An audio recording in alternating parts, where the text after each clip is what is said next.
Merci, très heureux de vous reconnaître encore branché sur votre magazine sous la Paillote, sur ce plateau de Paillote TV. Je vous crois très nombreux et nombreuses en train de nous suivre aujourd'hui parce qu'on va parler des choses un peu qui étonnent.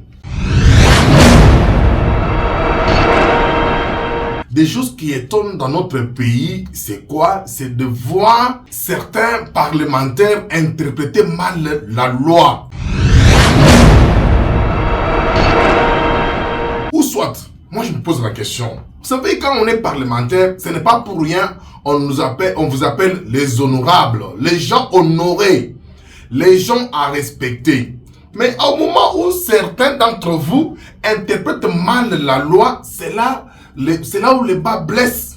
À ce niveau-là, j'ai écouté sur les ondes un groupe de députés pour dire, condamnant le procureur général de la Cour constitutionnelle, en disant, il a mal interprété des immunités.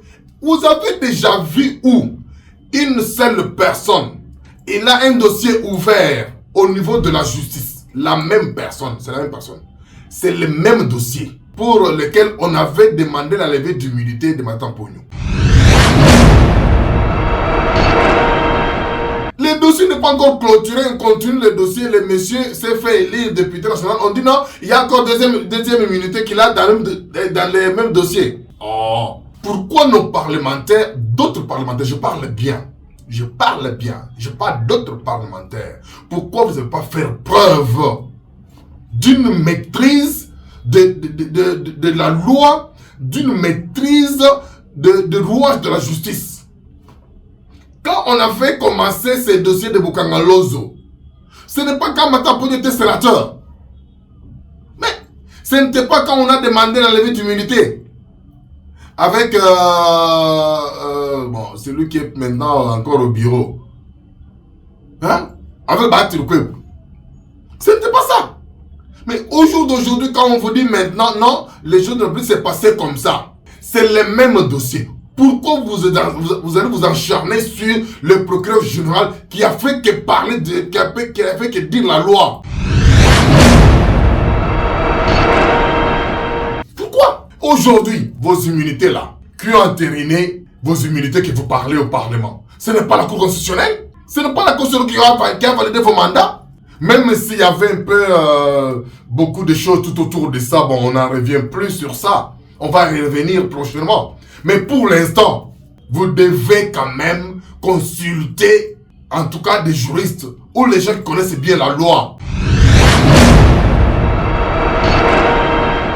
Ce n'est pas comme ça. Ce n'est pas parce qu'il est permis d'avoir un peu de sous, appeler les journalistes, appeler les gens, commencer à parler de n'importe quoi. Ça, c'est de nous donner une mauvaise éducation civique aux enfants. Or, vous êtes appelés des honorables.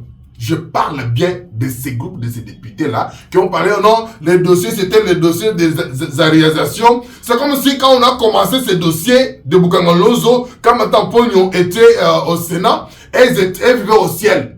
Ils vivaient au ciel, maintenant ils sont revenus sur la terre et commencent à nous parler l'histoire qui ne tient pas debout, tout ça à cause de petits sous.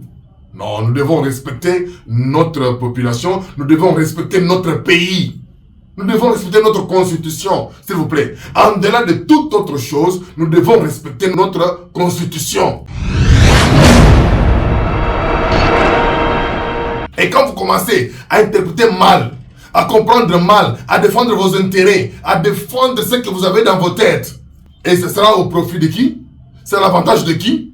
Et tout ça, vous allez commencer, parce qu'aujourd'hui, vous parlez ce langage, demain, vous allez parler notre langage.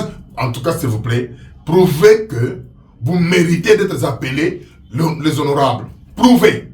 Pour certains qui commencent à interpréter mal, qui commencent à voir que non, le procureur général de la Cour constitutionnelle a mal parlé. S'il vous plaît, réagissez bien vos tirs. Je vous demanderai de bien réajuster vos tirs. Alors, on va y revenir après avec plus ample détail parce que d'ici là, on va rendre le verdict de ce procès et on va revenir après avoir rendu le verdict de ce procès-là et on va revenir avec plus ample détail parce que je sais que Mme Pogno n'a pas d'immunité pour les dossiers qui concernent Bukangalozo. Pour ce qui est de Bokangolozo, Matata ne peut pas brandir des immunités parce qu'il n'en a pas. Ça a été élevé depuis un certain moment. Il n'a pas les immunités. Merci. On se retrouve prochainement.